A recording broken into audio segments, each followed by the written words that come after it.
Hello everyone, welcome to this channel. आज के इस वीडियो लेक्चर में हम डिस्कस करेंगे आपके सब्जेक्ट फ्लूइड मैकेनिक्स के बारे में। हमने इसके पहले लेक्चर्स में फ्लूइड काइनेमेटिक्स के बारे में डिस्कस किया था। इसी को आगे बढ़ाते हुए हम जो भी दूसरा पार्ट है बचा हुआ है उसको डिस्कस करेंगे। इससे पहले हमने डिस्कस किया था जो फ्लूइड काइनेमेटिक्स में किस किस मेथड को हम यूज़ करते हैं। टाइप्स ऑफ फ्लो के बारे में हमने देखा था कि जो टाइप्स ऑफ फ्लो है क्या है, stream line, path line, streak lines क्या होती हैं, और कंटिन्यूटी इक्वेशन की बात की थी। आज हम पढ़ने वाले हैं about the acceleration of fluid particles. अगर हम बात करें एक्सीलरेशन ऑफ फ्लूइड पार्टिकल्स, तो एक्सीलरेशन की बात करते हैं। तो एक्सीलरेशन को हमें समझना होगा कि एक्सीलरेशन होता क्या है। तो इसको हम ऐसे ही डिफाइन करते हैं, the change of velocity with respect to time.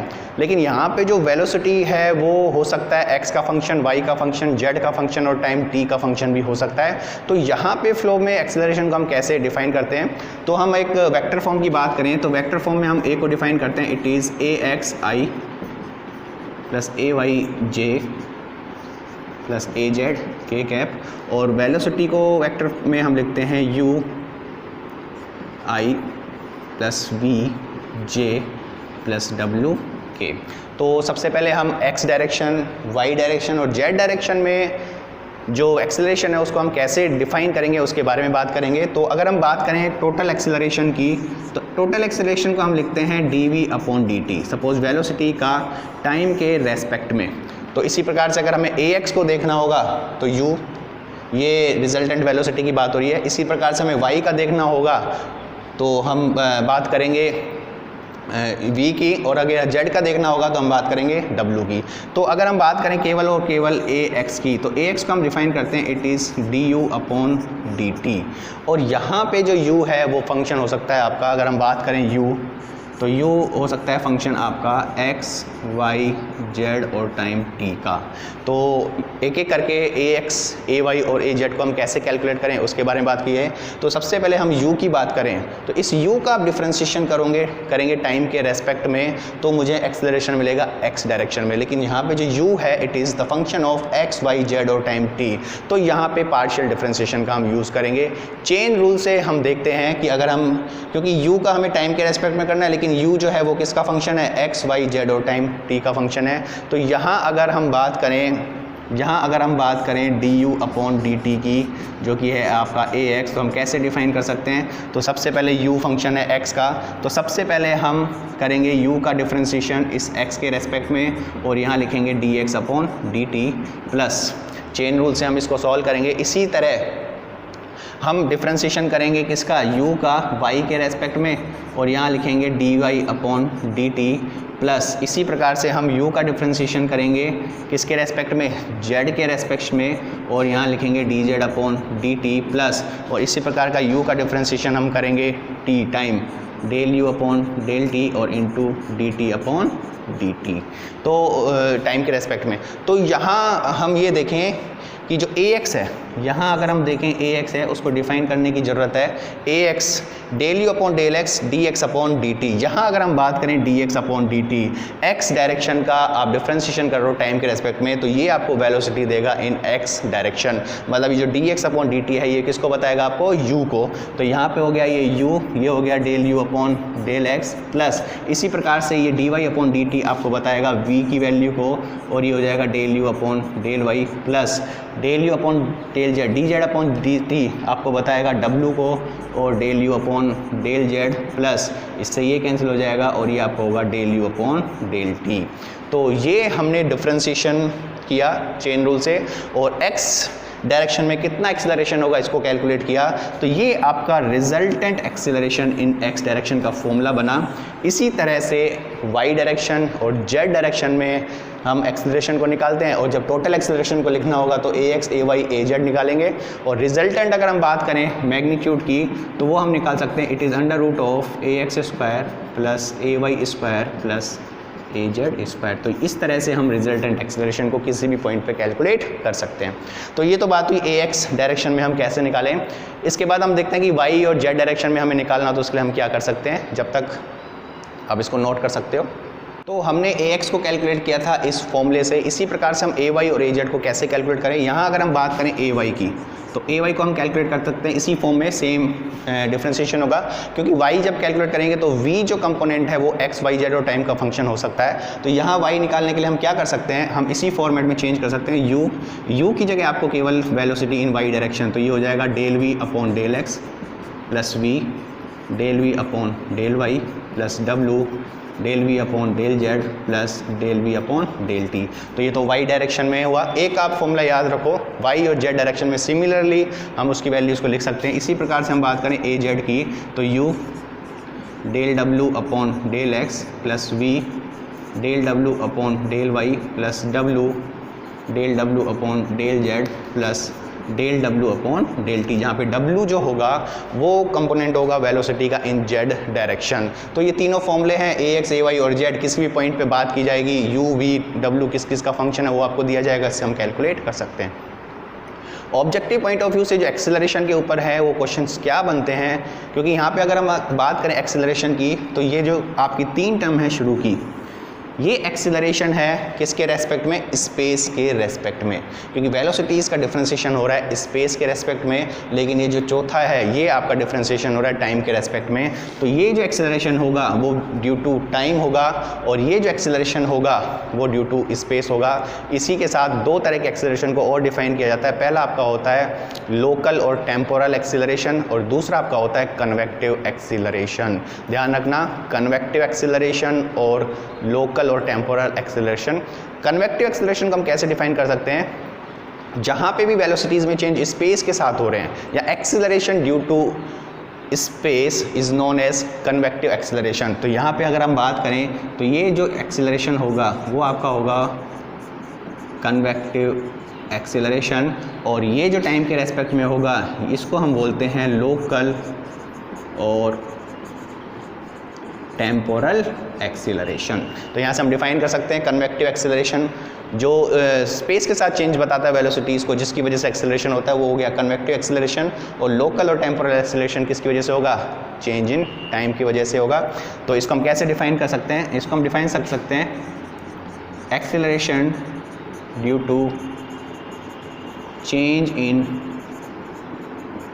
Velocity with respect to space, तो उसको कन्वेक्टिव एक्सीलरेशन बोलेंगे। लोकल एक्सीलरेशन किसको बोलेंगे, acceleration due to change in velocity with respect to time. Time के रेस्पेक्ट में अगर चेंजेस हैं तो कन्वेक्टिव, लोकल और टेम्पोरल, और स्पेस के साथ अगर चेंजेस हैं उसको हम बोलेंगे convective acceleration. Objective point of view से पूछा जाता है कन्वेक्टिव एक्सीलरेशन क्या होता है, लोकल एक्सीलरेशन क्या होता है, और ये पूछा जाता है कि स्टडी फ्लो के लिए, अनस्टडी फ्लो के लिए, यूनिफॉर्म फ्लो के लिए, नॉन यूनिफॉर्म फ्लो के लिए जो कन्वेक्टिव एक्सीलरेशन है उसकी वैल्यू क्या होगी, लोकल एक्सीलरेशन उसकी वैल्यू क्या होगी। तो देखते हैं हम उस तरह से हम उसको कैसे डिफाइन कर सकते हैं। तो बात करते हैं डिफरेंट फ्लो के लिए जो कन्वेक्टिव एक्सीलरेशन और लोकल एक्सीलरेशन उसकी वैल्यूज़ क्या होगी। यहाँ हम एक टेबुलर फॉर्म में देख सकते हैं। पहला अगर हम बात करें फ्लो है आपका स्टडी एंड यूनिफॉर्म। स्टडी का मतलब समय के साथ जो है चेंजेस वेलोसिटीज़ में वो नहीं होते, मतलब del v upon del t की वैल्यू भी 0 होगी, और यूनिफॉर्म का मतलब स्पेस के साथ भी आपका जो चेंजेस हैं वो नहीं होंगे, मतलब उसकी वैल्यू भी 0 होगी। तो कन्वेक्टिव का मतलब क्या था, acceleration due to change in velocity with respect to space, और लोकल का मतलब विद रेस्पेक्ट टू टाइम। तो स्टडी और यूनिफॉर्म के लिए दोनों की वैल्यू आपकी क्या हो जाएंगी, 0, क्योंकि स्टडी के लिए del v upon del t यहाँ 0 होगा, और यूनिफॉर्म के लिए del v upon del x, del v upon del y, ये वैल्यू 0 होंगी। तो स्टडी और यूनिफॉर्म के लिए जो कन्वेक्टिव एक्सीलरेशन और लोकल एक्सीलरेशन की वैल्यू 0 होगी, ध्यान रखना। दूसरा बात करें steady and non uniform. Steady का मतलब समय के साथ चेंज नहीं होना चाहिए, इसका मतलब लोकल एक्सीलरेशन की वैल्यू क्या हो जाएगी, 0 हो जाएगी। लेकिन जो नॉन यूनिफॉर्म है समय के साथ चेंजेस होंगे, तो इसका मतलब समय के साथ चेंजेस की वजह से एक्सीलरेशन आएगा, इसका मतलब वो एग्जिस्ट करेगा। तो स्टडी एंड नॉन यूनिफॉर्म के लिए कन्वेक्टिव एक्सीलरेशन तो एग्जिस्ट करता है, लेकिन जो लोकल और टेम्पोरल एक्सीलरेशन वो एग्जिस्ट नहीं करता। तीसरी हम बात करें अनस्टडी एंड यूनिफॉर्म। अनस्टडी का मतलब टाइम के साथ चेंजेस होते हैं, तो इसका मतलब टाइम के साथ चेंजेस होते हैं तो टाइम की वजह से जो एक्सीलरेशन है वो एग्जिस्ट करेगा, तो टाइम की वजह से लोकल एक्सीलरेशन वो एग्जिस्ट करेगा। लेकिन यूनिफॉर्म फ्लो होने की वजह से स्पेस के साथ चेंजेस नहीं होंगे, तो वो वैल्यू आपकी 0 होगी। और लास्ट में unsteady and non uniform flow, मतलब समय के साथ भी चेंजेस हो रहे हैं और स्पेस के साथ भी चेंजेस हो रहे हैं, तो लोकल और कन्वेक्टिव दोनों की वैल्यूज़ आपकी एग्जिस्ट करेगी। तो यहाँ से हम देख सकते हैं डिफरेंट फ्लो के लिए कन्वेक्टिव और लोकल एक्सेलरेशन को हम कैसे डिफाइन कर सकते हैं। एक्सेलरेशन के साथ साथ एक और कंपोनेंट को डिफाइन करने की ज़रूरत होती है, वो है आपका रोटेशनल कंपोनेंट। डेफिनेशन में हमने ये देखा था कि जो रोटेशनल है या इरोटेशनल फ्लो है उसको आप कैसे डिफाइन करते हो। रोटेशनल के लिए हमने ये बोला था कि जो फ्लो के दौरान या along the motion there is rotation of particle about their own axis is known as rotational flow. मतलब अगर एक्सिस में उसका रोटेशन हो रहा है फ्लो के साथ साथ तो उसको हम रोटेशनल बोलते थे, और अगर रोटेशन नहीं होता था तो उसको हम बोलते थे इरोटेशनल फ्लो। लेकिन बात आ रही कि जो मैथमेटिकल हम कैसे प्रूव करें, अगर यू और वी कंपोनेंट आपको दिए हैं तो आप कैसे प्रूव करोगे कि जो फ्लो है वो रोटेशनल होगा या इरोटेशनल होगा। उसके लिए ही रोटेशनल कंपोनेंट को डिफाइन किया जाता है। तो फटाफट हम देखते हैं कि जो रोटेशनल कंपोनेंट है उसको कैसे डिफाइन करें। तो बात अगर हम करें रोटेशनल कंपोनेंट W की, तो W को आप WXI, WYJ और WZ के टर्म्स में लिख सकते हैं। इन तीनों के लिए x, y, z को कैलकुलेट करने का जो तरीका है वो यूजिंग डिटर्मिनेंट्स है। यहाँ हम देखते हैं W 1/2 determinants of I, J, K, यहाँ हम लिख सकते हैं I, J, K, और डेल अपॉन डेल x, यहाँ आप लिखोगे डेल अपॉन डेल y, और यहाँ आप लिखोगे डेल अपॉन डेल z, यहाँ u, v और w। तो जब भी x, y और z में कैलकुलेट करना है तो क्या तरीका होगा, wx कैलकुलेट करने के लिए 1/2 आपका कांस्टेंट है ब्रैकेट के अंदर, डिटर्मिनेंट सॉल्व करने के लिए x के लिए i को, तो हम इस रो को हटाएं और इस रो को हटाएं तो यहाँ पे del w upon del y minus del v upon del z हो जाता है। इसी प्रकार से y के लिए भी हम कैलकुलेट कर सकते हैं और इसी प्रकार हम z के लिए भी कैलकुलेट कर सकते हैं। y के लिए हम क्या करेंगे, j कंपोनेंट को रो हाइड करोगे तो ये कॉलम और ये रो, तो पिछली बार जो हमने चेंजेस किए थे उस बार माइनस साइन लगाओ आगे, या तो उसको रोटेशनल को चेंज कर दो। तो पहले हमने इसको और इसको मल्टीप्लाई किया था, तो अब आप इसको और इसको मल्टीप्लाई करेंगे तो del u upon del z minus del डब्ल्यू अपॉन डेल एक्स हो जाएगा। और इसी तरह से जेड के लिए अगर हमें कैलकुलेट करना है तो जेड के लिए आप क्या करेंगे, के वाली कॉलम और के वाली रो को हाइड करोगे तो del v upon del x minus del u upon del y. तो यहाँ से हम डिटर्मिनेंट से इन तीनों कंपोनेंट को सॉल्व कर सकते हैं। बात आती है कि जो फ्लो रोटेशनल है या इरोटेशनल उसको कैसे हम डिफाइन करें। तो जितनी भी रोटेशनल कंपोनेंट हैं अगर इनकी वैल्यूज़ आपकी 0 आती है तो इसका मतलब यहाँ पे कोई भी रोटेशन नहीं होता, तो फ्लो आपका कैसा हो जाएगा, इरोटेशनल। मतलब अगर WX, WY और WZ 3 डायमेंशनल फ्लो की बात करें, तीनों का वैल्यू अगर 0 है तो कोई भी किसी भी डायरेक्शन में रोटेशन नहीं हो रहा तो उसको हम बोलेंगे इरोटेशनल फ्लो। और यदि DX, Y और Z की वैल्यू उसकी नॉन जीरो आ जाती है तो इसका मतलब कहीं ना कहीं रोटेशन होता है, तो इसको हम बोलते हैं रोटेशनल फ्लो। मैथमेटिकली आप इस वैल्यू से देख सकते हैं। रोटेशनल के बाद 2 टर्म्स और डिफाइन होती है जिनको हम बोलते हैं वोर्टिसिटी और सर्कुलेशन। वोर्टिसिटी या सर्कुलेशन को हम कैसे कैलकुलेट करें, तो सीधा बात करें अगर वोर्टिसिटी की, इसकी कोई परफेक्ट डेफिनेशन नहीं है।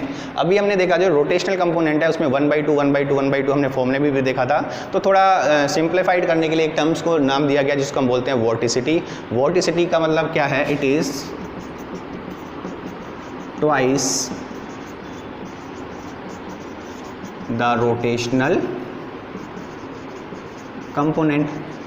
रोटेशनल कंपोनेंट का जो डबल होता है उसी को हम बोलते हैं वोर्टिसिटी। कैसे, अभी हमने देखा था जो WZ है 1/2 del v upon del x minus del u upon del y.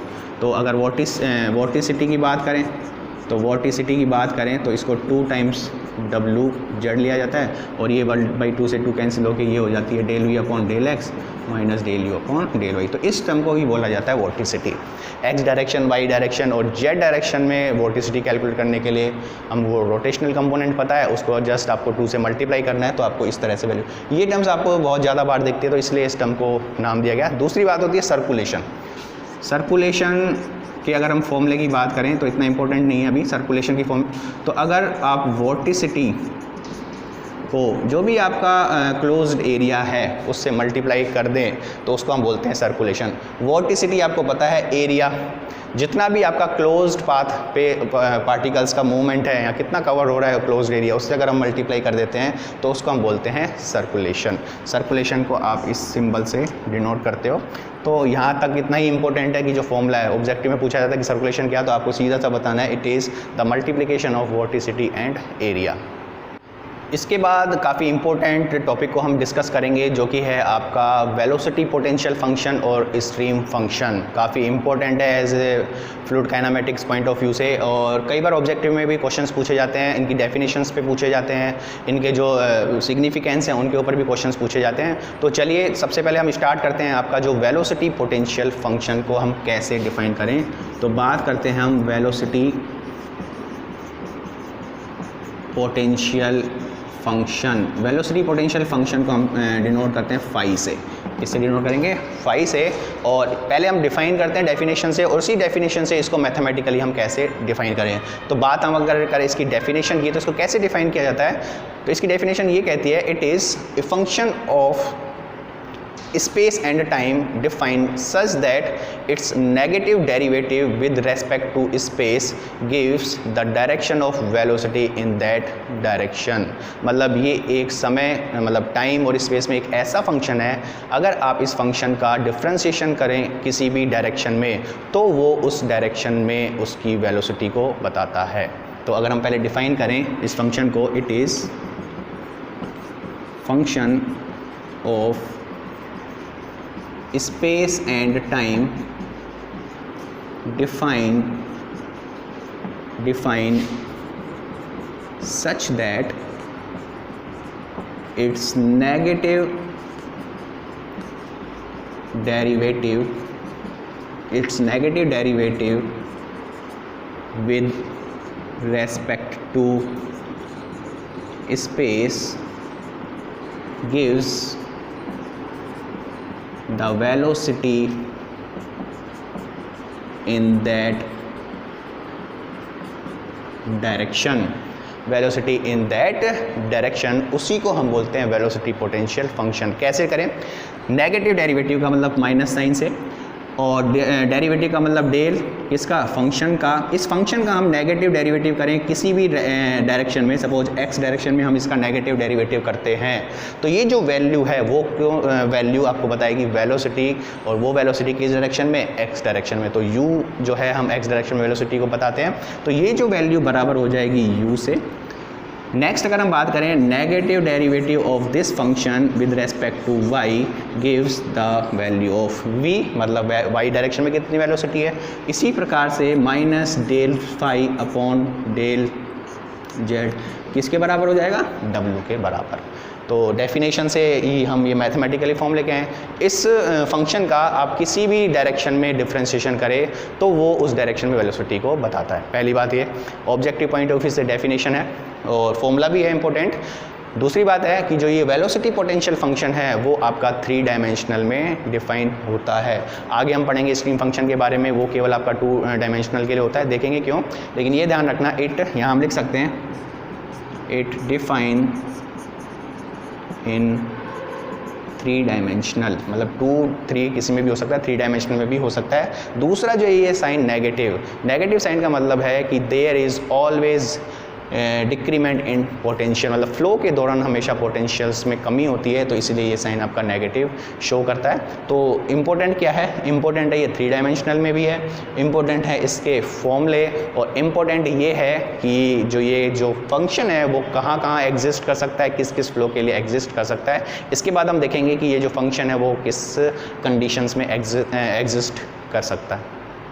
तो सबसे पहले हम बात करते हैं कि जो पॉसिबिलिटी ऑफ फ्लो की अगर हम बात करें, और जब भी हम पॉसिबिलिटी ऑफ फ्लो की बात करते हैं तो वहाँ एक ही इक्वेशन को हम यूज़ करते हैं, वो इक्वेशन आपकी होती है कंटिन्यूटी इक्वेशन। इससे पहले के लेक्चर में भी हमने देखा था कि जो फ्लो की पॉसिबिलिटी की क्या कंडीशंस होती हैं, it must satisfied the continuity equation. तो बात हम अगर करें कंटिन्यूटी इक्वेशन की, तो अगर हम अभी हाल फिलहाल 2 डायमेंशनल की बात करें, कंटिन्यूटी इक्वेशन को मैंने पहले भी डिफाइन किया था। कंटिन्यूटी इक्वेशन आपकी होती है del u upon del x plus del v upon del y is equal to 0। ये आपकी कंटिन्यूटी इक्वेशन है। तो मतलब अगर इसकी वैल्यू आपकी 0 है तो मतलब कंटिन्यूटी इक्वेशन आपकी सेटिस्फाइड हो रही है, मतलब फ्लो भी आपका पॉसिबल है। तो सबसे पहले हम इसकी वैल्यू के बारे में बात करते हैं। तो बात हम करें अगर इसकी वैल्यू के बारे में, del u upon del x plus del v upon del y की वैल्यू के बारे में, वैल्यूज़ के बारे में, अब इसको हम जो वेलोसिटी पोटेंशियल फंक्शन है उसकी टर्म्स में अगर डिफाइन करें तो del u upon del x, u की वैल्यू हम लिख सकते हैं यहाँ से, u is equal to minus minus del phi upon del x plus del upon del y, और v की जगह हम लिख सकते हैं minus del phi upon del y. तो यहाँ से अगर हम बात करें माइनस और ब्रैकेट के अंदर माइनस कॉमन लिया तो ये हो गया del square psi upon del x square plus del square psi upon del y square. तो ये कंटिन्यू इक्वेशन है, इसकी value del u upon del x del v upon del y की वैल्यू किसके बराबर आई, इसके बराबर आई।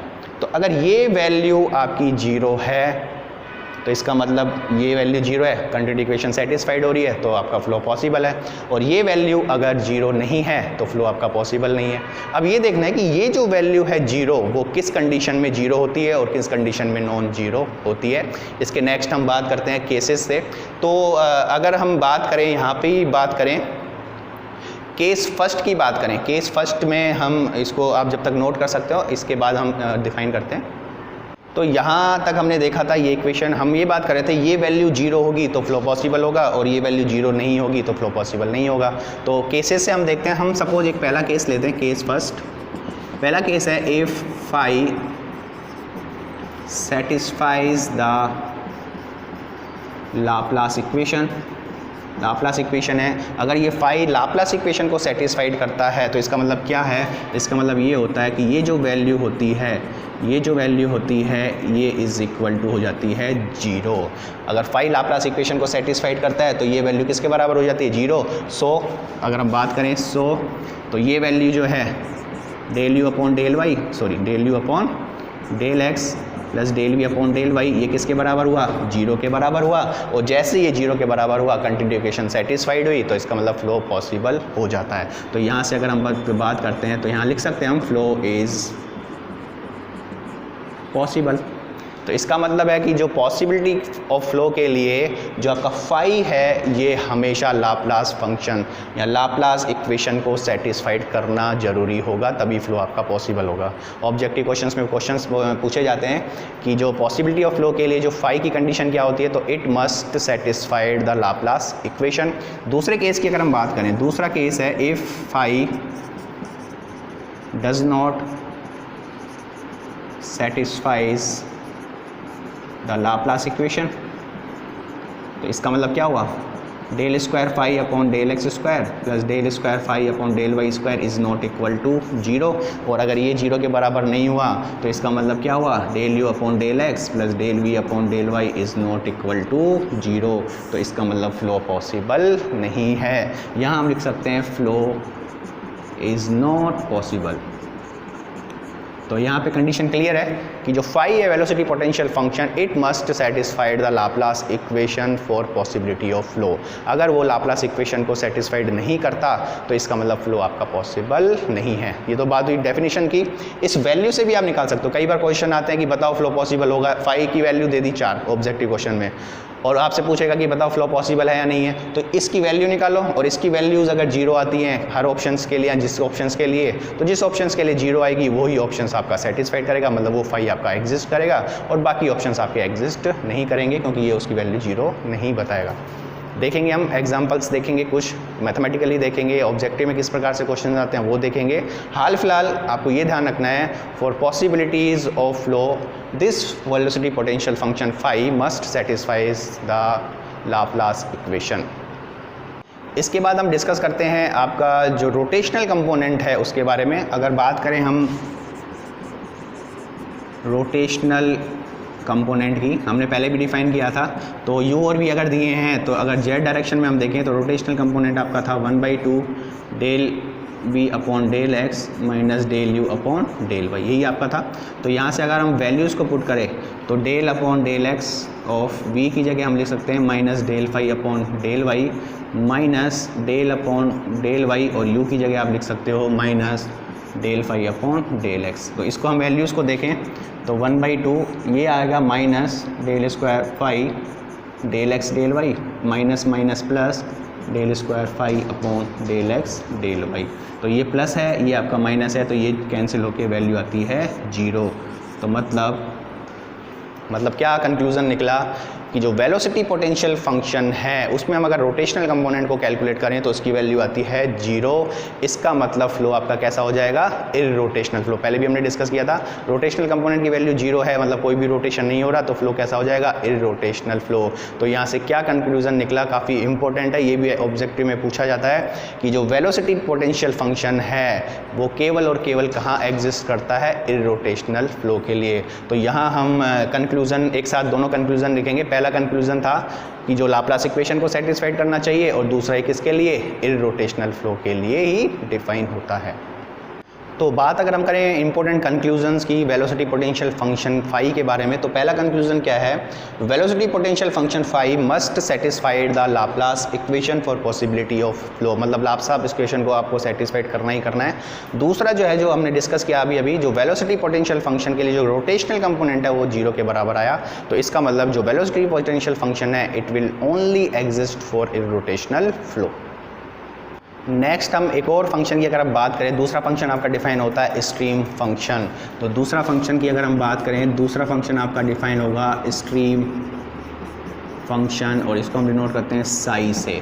तो जैसे हमने वेलोसिटी पोटेंशियल फंक्शन को डिफाइन किया था, ऐसे ही यहाँ पे स्ट्रीम फंक्शन को डिफाइन करेंगे। इसको कैसे डिफाइन किया, इसकी डेफिनेशन की बात करें तो इसको हम ऐसे डिफाइन करते हैं, it is the function of space and time such that it will satisfied the continuity equation, मतलब एक ऐसा फंक्शन स्पेस और टाइम में जो कंटिन्यूटी इक्वेशन को सेटिस्फाइड करता हो, उस फंक्शन को हम बोलते हैं स्ट्रीम फंक्शन।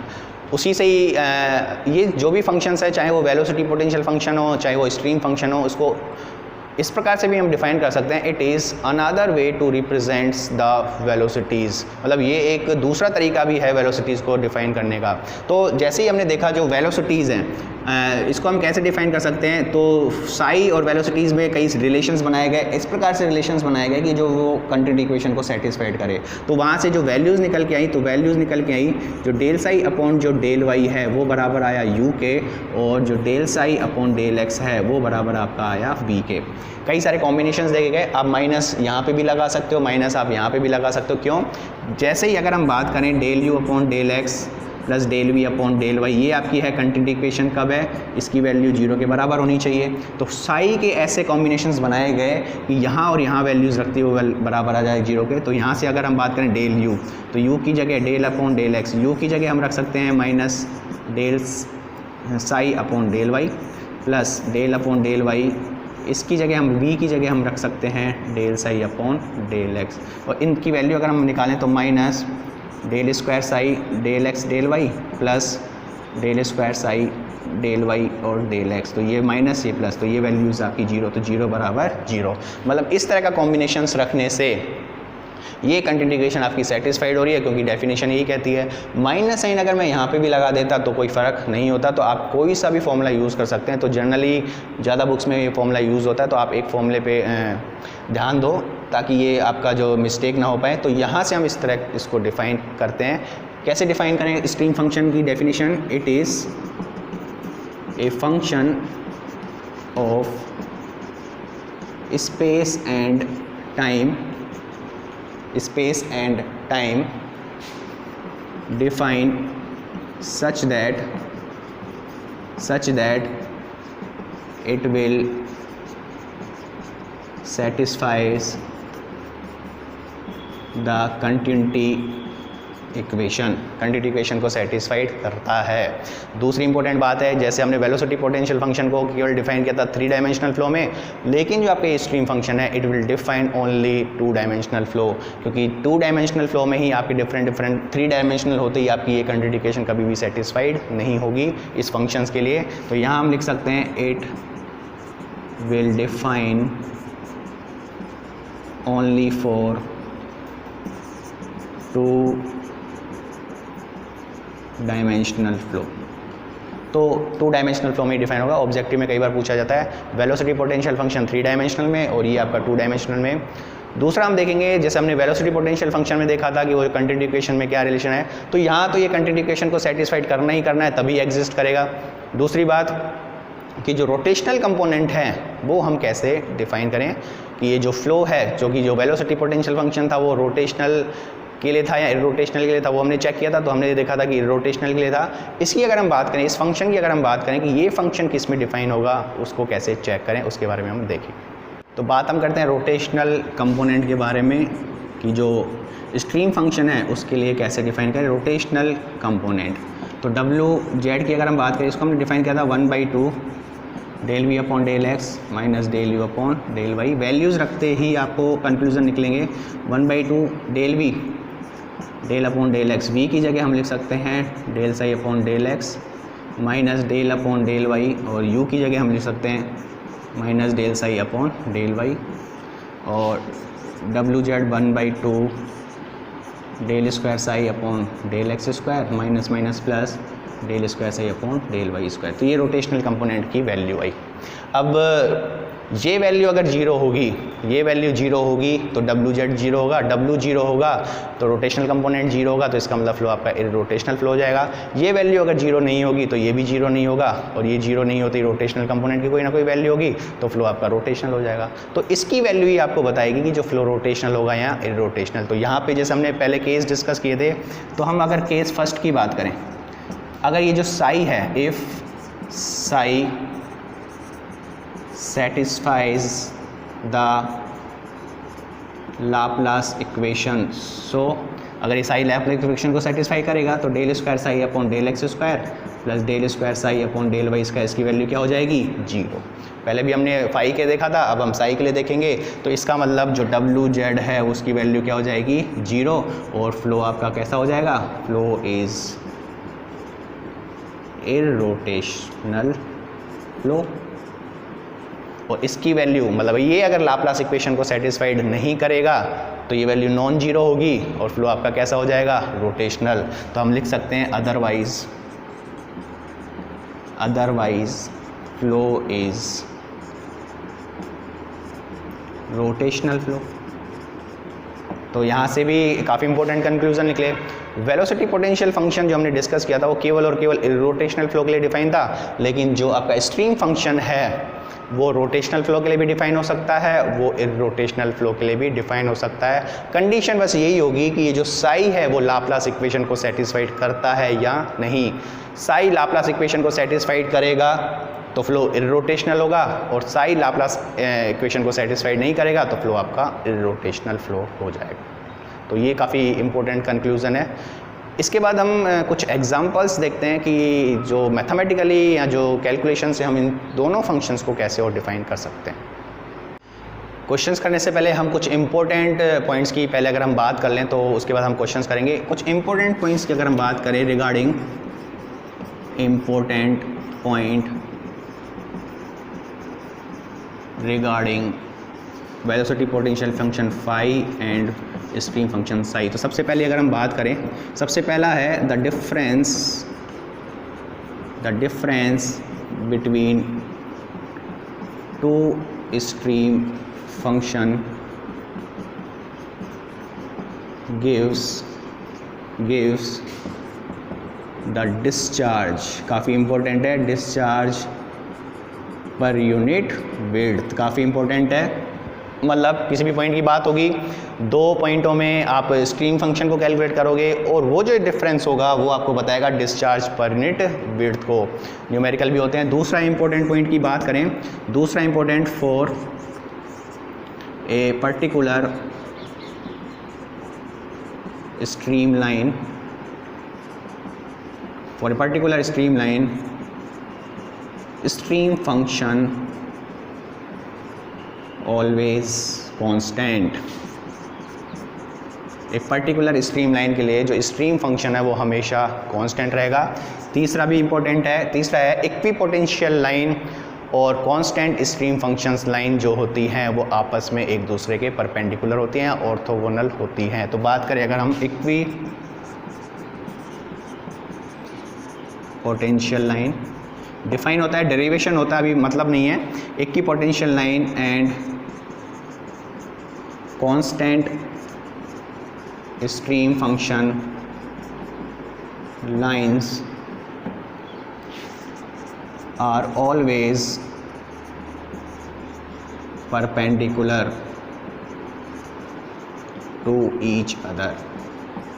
ऑब्जेक्टिव में अगर आपसे पूछे कि क्या रिलेशन होता है तो हमेशा ध्यान रखना इन दोनों के स्लोप की बात होती है, स्लोप को कैलकुलेट किया जाता है और दोनों का जो स्लोप उसका मल्टीप्लिकेशन -1 के बराबर आता है। हम पहले भी मैथमेटिक्स में देख चुके हैं कि जो दो लाइनों में अगर स्लोप है वो मल्टीप्लिकेशन नेगेटिव -1 दिखाता है तो इसका मतलब वो आपस में कैसे होती हैं, परपेंडिकुलर।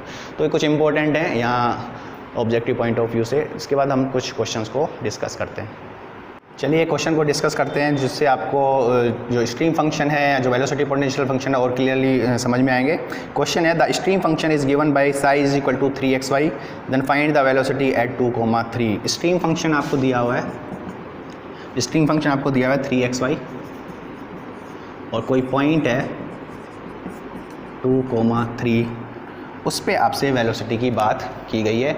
तो साई अगर आपको दिया हुआ है और बात वेलोसिटीज़ की है, यहाँ देखो जो वेलोसिटीज़ होती है वो एक्स डायरेक्शन में भी हो सकती है, वाई डायरेक्शन में भी हो सकती है, लेकिन जब वेलोसिटी की बात है तो इसका मतलब वो रिजल्टेंट वेलोसिटी की बात करता है। तो रिजल्टेंट वेलोसिटी की अगर हम बात करें उसके पहले भी अगर हम u और v को कैलकुलेट करें, u आपका x डायरेक्शन में वेलोसिटी थी, v आपका y डायरेक्शन में वेलोसिटी थी।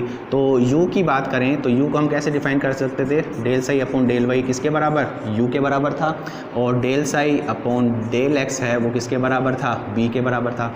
और ये u और v कैलकुलेट होते ही जो आपका v है रिजल्टेंट वेलोसिटी वो आपका हो जाएगा u² प्लस v² के बराबर। ये आपका किसी भी फंक्शंस के लिए, वेलोसिटीज़ के लिए, चाहे वो वेलोसिटी पोटेंशियल फंक्शन हो चाहे स्ट्रीम फंक्शन हो, इस तरह से कैलकुलेट होती हैं।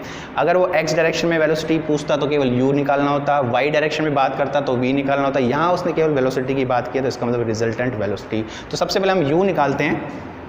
u को हम कैसे निकाल सकते हैं, minus del psi upon del y. तो माइनस इस साई का y के रेस्पेक्ट में डिफ्रेंशिएशन करेंगे तो x कांस्टेंट हो जाएगा और y की वैल्यू 1 हो जाएगी तो ये हो जाएगा -3x। और इसी तरह से v की बात करें, v को है del psi upon del x, तो इसका x के रेस्पेक्ट में करेंगे तो ये हो जाएगा 3y। कभी भी वेलोसिटीज़ एक पर्टिकुलर पॉइंट पे निकाली जाती है, पॉइंट आपको दिया हुआ है 2,3, तो अगर 2,3 पे बात करें तो ये -3 × 2 जो कि -6 हो जाएगा, और 3 y की जगह हम रखेंगे 3 तो ये हो जाएगा 9। तो -6 और 9, तो यहाँ से v को हम कैलकुलेट कर सकते हैं, इट इज़ u², मतलब -6 का स्क्वायर प्लस 9 का स्क्वायर। तो v√6 का स्क्वायर -6 36 और 9 81। और ये वैल्यू अगर हम देखें तो यहाँ पे 7 और यहाँ पे 117। तो इसको अगर हम सॉल्व करें √117 को तो ये वैल्यूज़ आपकी निकल के आती हैं 10.82 के बराबर। ये वैल्यू आपकी होगी 10.82 यूनिट मतलब यहाँ ना तो मीटर की बात हुई है पॉइंट में या सेंटीमीटर की, तो हमें किस में लिखना है, यूनिट में। तो जो रिजल्टेंट वेलोसिटी होगी वो होगी 10.82 यूनिट। एक और क्वेश्चंस की बात करते हैं। ऑब्जेक्टिव क्वेश्चन आपका, which of the following velocity potential function satisfied the continuity equation. 4 option दिए हुए हैं वेलोसिटी पोटेंशियल फंक्शन के, और ये बात होगी इनमें से कौन सा कंटिन्यूटी इक्वेशन को सेटिस्फाइड करेगा। तो हमने पहले भी डिस्कस किया था, कंटिन्यूटी इक्वेशन उस केस में तब सेटिस्फाइड होती है कि जब वो लाप्लास इक्वेशन को सेटिस्फाइड करता है। मतलब क्या हुआ, लाप्लास इक्वेशन को कब सेटिस्फाइड करेगा, मतलब del square phi upon del x square plus del square phi upon del y square, इसकी वैल्यू किसके बराबर होनी चाहिए, 0 के बराबर, तब जाके कंटिन्यूटी इक्वेशन को सेटिस्फाइड करेगा। तो एक एक ऑप्शन से हम चेक कर सकते हैं। सपोज पहला ऑप्शन हम देखें x²y, इसका x के रेस्पेक्ट में हम डिफ्रेंशिएशन करें तो x के रेस्पेक्ट में डिफ्रेंशिएशन करोगे तो एक बार करोगे तो 2xy, और दूसरी बार करेंगे तो केवल और केवल क्या बचेगा, 2y प्लस फाई का y के रेस्पेक्ट में करेंगे तो एक बार तो आएगा x² और दूसरी बार उसका हो जाएगा 0, तो ये 2y के बराबर हो जाएगा which is not equal to 0, पहला ऑप्शन।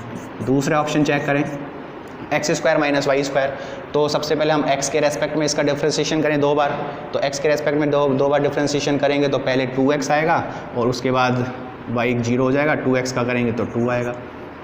इसी प्रकार से हम y के रेस्पेक्ट में करेंगे तो y के रेस्पेक्ट में करोगे तो x² की जगह तो 0, पहले बार करेंगे तो 2y और दोबारा करोगे तो 2, वो भी किसका, माइनस का, तो -2, तो ये वैल्यू किसके बराबर हो गई, 0 के बराबर। मतलब ये वाला जो फंक्शन है यही आपका एग्जिस्ट करेगा। एग्जिस्ट इसलिए करेगा क्योंकि ये वेलोसिटी पोटेंशियल फंक्शन जो है वो कंटिन्यूटी इक्वेशन को सेटिस्फाइड करता है। तो कुल मिला के ये वैल्यूज़ निकालो और ये वैल्यूज़ जिस ऑप्शंस के लिए 0 के बराबर आएगी वही आपका एग्जिस्ट करेगा। कुछ और क्वेश्चन की अगर हम प्रैक्टिस करें, क्वेश्चन एक डिस्कस करते हैं। The stream function for a 2 dimensional flow is given by psi is equal to 2xy, the velocity at 2,2 is options दिए हुए हैं।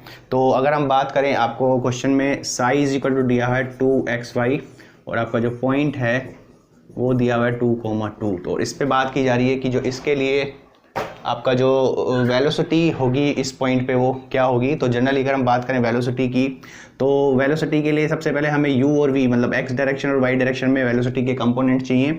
तो u की अगर हम बात करें, साई को हम कैसे डिफाइन करते हैं, minus del psi upon del y जो था वो आपका u के बराबर था और del psi upon del x वो आपका v के बराबर था। तो यहाँ से u और v आते ही हम रिजल्टेंट वेलोसिटी को under root u square plus v square से कैलकुलेट कर सकते हैं। तो u कैलकुलेट करने के लिए minus del psi upon del y, del psi upon del y, इसका y के रेस्पेक्ट में डिफ्रेंशिएशन करेंगे तो ये आपको मिलेगा 2x माइनस, और v कैलकुलेट करने के लिए del psi upon del x, ये आपको मिलेगा it is equal to 2y।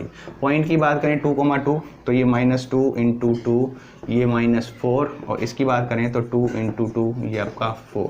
तो यहाँ से हम देखें इक्वेशन से, तो v को कैलकुलेट करने के लिए अंडर रूट u की जगह हम रख सकते हैं -4 का स्क्वायर और v की जगह 4 का स्क्वायर। तो ये हो जाएगा अंडर रूट 16 + 16 32। इसको आगे सॉल्व कर सकते हैं, इट इज़ 16 इंटू 2 और 16 को बाहर ले जाएंगे तो इट इज़ 4 अंडर रूट 2। तो इस तरह से सिंपल क्वेश्चंस आते हैं। साई दिया हुआ हो, चाहे आपको वेलोसिटी पोटेंशियल फंक्शन दिया हो, तो वेलोसिटी के लिए बात करें तो हम इस फॉर्मूले से यूज़ कर सकते हैं। नेक्स्ट हम क्वेश्चन की बात करें, नेक्स्ट क्वेश्चन है आपका, a 2 dimensional flow is described with velocity component u is equal to 2x and v is equal to -2y, the discharge between point 1,1 and 2,2 is equal to. Question में क्या दिया हुआ है, क्वेश्चन में आपको u is equal to दिया हुआ है 2x और v इज इक्वल टू दिया हुआ है आपको -2y, v आपको दिया हुआ है -2y, और पॉइंट की बात हुई है 1,1 एंड पॉइंट दिया हुआ है 2,2, दूसरा पॉइंट दिया है 2,2, और इनके बीच के पॉइंट्स में जो डिस्चार्ज है उसकी बात की जाती है। तो हमने पहले भी डिस्कस किया था कि जो डिस्चार्ज की जब भी बात होती है तो डिफरेंस जो होता है स्ट्रीम फंक्शंस में वो आपका डिस्चार्ज के बराबर होता है। क्वेश्चंस हालांकि लेंथी है, लेकिन इस क्वेश्चंस में आपके कई सारे कंसेप्ट क्लियर होंगे। कंसेप्ट क्या क्या क्लियर हो सकते हैं, यहाँ हमें u और v कंपोनेंट दिए हुए हैं लेकिन हमें ज़रूरत है साई की। तो अगर आपको वेलोसिटी कंपोनेंट दिए हुए हों और मुझे साई को कैलकुलेट करना हो तो किस प्रकार से कैलकुलेट करते हैं वो हम देखते हैं, और एक बार जब साई आपके पास कैलकुलेट होकर आएगा तो डिस्चार्ज को कैसे कैलकुलेट करें वो हम देखते हैं। तो सबसे पहले आपको u और v दिए हुए हैं -2y और 2x। मुझे ज्ञात करना है कि जो साई है स्ट्रीम फंक्शन है वो कैसे कैलकुलेट करें। स्ट्रीम फंक्शन के लिए हमारे पास फॉर्मूले थे, एक फॉर्मूला आपका था minus del psi upon del y is equal to u, और दूसरा फॉर्मूला था del psi upon del x is equal to p. तो इसमें से या इसमें से किसी भी फॉर्मूले को हम एक फॉर्मूले को सेलेक्ट करेंगे और वहाँ से हम वैल्यूज़ को कैलकुलेट करेंगे। तो सपोज़ हम इस पहले फॉर्मूले की बात करें तो यहाँ जो है u minus del psi upon del y आपको दिया है u, और u आपको दिया है इट इज़ 2x। मुझे निकालना है डेल साई, तो यहाँ से डेल साई की अगर हम बात करें तो ये -2x और ये हो जाएगा डेल वाई। साई निकालना है, साई निकालने के लिए हमें क्या करना पड़ेगा, दोनों तरफ इंटीग्रेशन करना पड़ेगा। तो जब दोनों तरफ आप इंटीग्रेशन करोगे तो यहाँ तो हो जाएगा साई, यहाँ हो जाएगा -2x और डेल वाई का y, और क्योंकि x कांस्टेंट ट्रीट होगा जब भी हम पार्शियल डिफरेंशिएशन कर रहे हैं तो y के रेस्पेक्ट में करेंगे तो x एज ए कांस्टेंट होगा और डेल y का डिफरेंशिएशन y, और यहाँ पे एक कांस्टेंट आएगा उसको हम लिखेंगे c। तो हाल फिलहाल तो ये साई है, लेकिन यहाँ जो x यहाँ जो कांस्टेंट है वो कांस्टेंट आपका क्या हो सकता है, ये एक प्योर कांस्टेंट भी हो सकता है, और ये आपका अगर हम देखो कांस्टेंट की बात करें तो x भी इस में कांस्टेंट हो सकते हैं, y भी कांस्टेंट हो सकते हैं और एक प्योर कांस्टेंट भी हो सकता है। तो यहाँ पे जो कांस्टेंट है वो x होगा, y होगा, यानी x का फंक्शन होगा, y का फंक्शन होगा या कांस्टेंट होगा, वो देखने की ज़रूरत है। तो अगर हम हाल फिलहाल यहाँ पे बात करें, क्योंकि देखो यहाँ पे हमने डिफरेंशिएशन इंटीग्रेशन किया y के रेस्पेक्ट में, तो ये जो c है ये फंक्शन हो सकता है x का, लेकिन ये क्लियर है कि ये y का फंक्शन नहीं हो सकता, क्योंकि अगर ये y का फंक्शन होता यानी यहाँ y की टर्म्स आती और आप दोबारा से डिफरेंशिएशन करते तो यहाँ कुछ ना कुछ टर्म्स आती, इसलिए ये y का फंक्शन नहीं हो सकता, ये x का फंक्शन हो सकता है, लेकिन होगा या नहीं होगा वो अभी पता पड़ेगा। तो अभी हाल फिलहाल हम ये मान लेते हैं कि ये फंक्शन है किसका, x का। तो हम ये मान लेते हैं कि जो साई है इट इज़ -2xy और c को मान लिया it is function of x। यहाँ तक क्लियर है। मुझे इस फंक्शन ऑफ x को ही कैलकुलेट करना है और इसको कैलकुलेट करने के लिए हम क्या करते हैं, इस इक्वेशन को वापस डिफरेंशिएशन करते हैं किसके रेस्पेक्ट में, अब हम डिफरेंशिएशन इसका करेंगे x के रेस्पेक्ट में, क्योंकि मुझे अब ये फंक्शन को कैलकुलेट करना है। तो जैसे ही हम इसका डिफरेंशिएशन करेंगे x के रेस्पेक्ट में, तो यहाँ से del psi upon del x is equal to इसका हो जाएगा -2y और ये डिफरेंशिएशन मतलब इसको हम लिख सकते हैं f डैश x, इसको हम लिख सकते हैं f डैश x, क्योंकि fx है, इसका डिफरेंशिएशन हम डैश से, इसको हम del upon del x of fx भी लिख सकते हैं, इसको आप f डैश x से भी कैलकुलेट कर सकते हो। तो ये वैल्यूज अभी क्लियर हुई। अब यहाँ से इस f डैश x से कैसे डिनोट करें, यहाँ हम देख सकते हैं डेल साई अपॉन जो डेल x है, डेल साई अपॉन जो डेल x है वो आपका किसके बराबर है, v के बराबर। Del psi upon del x आपका किसके बराबर है, v। ये सारी जो एक्सरसाइज है वो एक कांस्टेंट को निकालने के लिए की जा रही है, तो हमें कैसे निकालना ये आपका प्रोसीजर है। हालांकि कन्वेंशनल क्वेश्चन है बनते हैं इस पर, लेकिन अभी हाल फिलहाल आपको समझने की जरूरत है क्योंकि डायरेक्ट आपको कई बार यूज आ सकती हैं चीज़ें। तो del psi upon del x अगर मैं यहाँ पे लिखूँ del psi upon del x v और v आपको दिया हुआ इट इज़ -2y, तो इसकी जगह मैं -2y लिख सकता हूँ। तो ये हो जाएगा -2y is equal to -2y और यहाँ पे हो जाएगा f डैश x। लेकिन मुझे f डैश x कैलकुलेट नहीं करना, मुझे क्या कैलकुलेट करना है, fx, जो कि आपका किसके बराबर है, कांस्टेंट के बराबर है। तो यहाँ अगर हम देखें तो -2y से -2y कैंसिल हो जाएगा, तो यहाँ से f डैश x की वैल्यू इज इक्वल टू 0, और अगर f डैश x की वैल्यू 0 है तो मतलब जो fx है वो आपका क्या होगा, एक प्योर कांस्टेंट होगा। मतलब वो ना तो x का फंक्शन होगा ना y का फंक्शन होगा, वो एक प्योर कांस्टेंट होगा जिसको हम c लिख सकते हैं। हालांकि इस क्वेश्चन में कोइंसिडेंस ये हुआ कि यहाँ पे जो कांस्टेंट आया वो प्योर कांस्टेंट आया, लेकिन ये x का फंक्शन, सपोज ये वैल्यू 0 नहीं होती, सपोज ये वैल्यू 0 नहीं होती, f dash x is equal to suppose आता 2x, और fx करने के लिए हम इसको कर लेते 2 इंटू एक्स स्क्वायर, तो यहाँ पे x स्क्वायर आ जाता कांस्टेंट। लेकिन हाल फिलहाल यहाँ पे एक कांस्टेंट प्योर कांस्टेंट आया, तो यहाँ पे जो साई है वो आपका कैलकुलेट हो जाएगा -2xy और प्लस में c। तो ये आपका एक फंक्शन है जो कि डिनोट करता है किसको, साई को। c यहाँ पे एक प्योर कांस्टेंट है, लेकिन ये x का फंक्शन भी हो सकता था। तो ये तो बात हुई साई की। नेक्स्ट हम देखते हैं कि ये जो पॉइंट निकले हैं, जो 2 पॉइंट हैं, उनमें डिस्चार्ज को कैलकुलेट कैसे किया जाए। तो हमारा जो स्ट्रीम फंक्शन था साई वो आपका ये कैलकुलेट हो गया। अब हमें डिस्चार्ज को कैलकुलेट करना है, तो डिस्चार्ज के लिए हम क्या कर सकते हैं, डिस्चार्ज होगा वो बराबर होगा साई1 माइनस साई2। तो सबसे पहले साई1 की बात करें तो साई1 मतलब 1 पे साई1 कैलकुलेट करें तो -2 x की जगह 1 y की जगह 1 और प्लस में c, तो ये हो जाएगा -2 प्लस c। और इसी तरह से हम साई2 को कैलकुलेट करें, साई2 को कैलकुलेट करोगे तो -2 और x और y की जगह 2 इंटू 2 और प्लस में कांस्टेंट c, तो ये हो जाएगा -8 प्लस c। और यहाँ हम बात करें साई1 माइनस साई2 की, तो यहाँ पे हम लिख सकते हैं -2 प्लस c और -8 प्लस c। तो c से c कैंसिल हो जाएगा, माइनस प्लस 8 हो जाएगा -2, तो ये वैल्यू आपकी यूनिट हो जाएगी 6 यूनिट। तो यहाँ पे जो डिस्चार्ज की वैल्यू होगी वो 6 यूनिट के बराबर होगी। ये कभी भी आपको डायरेक्ट, सपोज यहाँ तो हमें साई को कैलकुलेट किया, कई क्वेश्चंस ऐसे आएंगे आपको साई डायरेक्ट दिया होगा, सपोज साई आपको दिया हुआ है सपोज 3xy सपोज, और पॉइंट दिए हुए हैं और आपसे पूछेगा डिस्चार्ज, तो आपको साई1 कैलकुलेट करना है, साई2 कैलकुलेट करना है और उन दोनों का डिफरेंस देखना है। वो डिफरेंस आपका किसके बराबर हो जाएगा, डिस्चार्ज के बराबर। तो इस तरह के छोटे छोटे क्वेश्चंस आपके ऑब्जेक्टिव पॉइंट ऑफ व्यू से बनते हैं। तो जनरली जो आपके स्ट्रीम फंक्शन है, चाहे वेलोसिटी पोटेंशियल फंक्शन है, तो ऑब्जेक्टिव लेवल के हालांकि इस तरह के क्वेश्चंस बनते हैं। कन्वेंशनल थोड़े और भी क्वेश्चंस बनते हैं। आपको वेलोसिटी पोटेंशियल फंक्शन दिया हुआ है तो उससे स्ट्रीम फंक्शन को कैसे कैलकुलेट किया जाए, या स्ट्रीम फंक्शन दिया हुआ है आपको वेलोसिटी पोटेंशियल फंक्शन को कैसे कैलकुलेट किया जाए, तो ये कन्वेंशनल प्रोसीजर है।